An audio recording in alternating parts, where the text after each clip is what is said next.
All right, let's get straight to it. 2015 Toyota Corolla.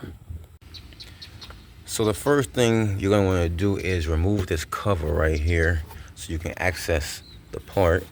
So you can start from the left or the right and just pop up straight up like that, and then we can get this cover off. Let's set that to the side. So once you get this cover off, you can see exactly where your alternator is. It is right at the front, and that is also the way you loosen your belt as well. So you're gonna have to, of course, remove the belt to change the alternator. So pretty much this is gonna service two things. This is gonna hold the alternator belt. They're gonna hold the belt tight, but it's also going to keep your alternator on.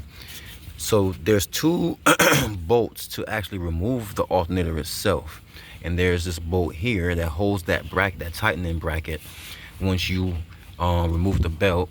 And then there's another bolt down here at the bottom right there that we have to get off. So that's basically two bolts holding this alternator on.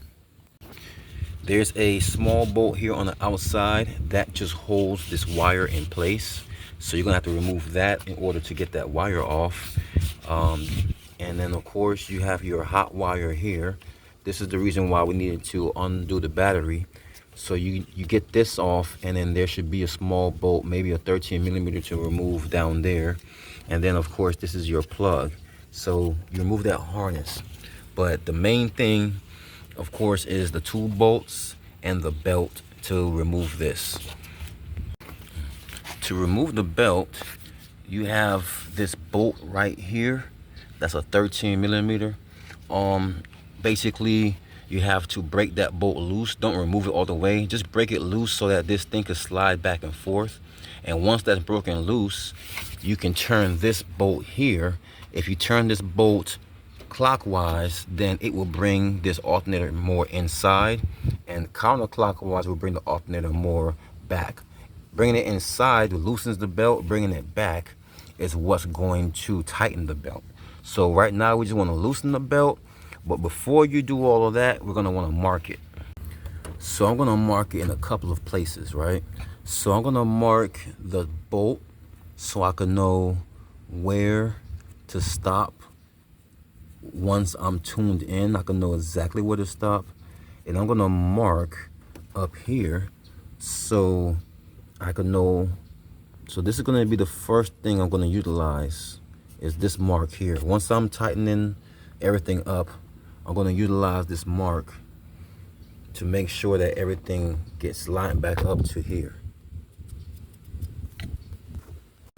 Because once we loosen this up, this part is going to move all the way down here. So that we know that we need to bring this part basically all the way back up to this line. And then once this up to that line, we'll check on this, because even though this is at this line, this might be off just a tad to the left or right. And so we know we need to get that right back to that mark, and that should be where our belt needs to be.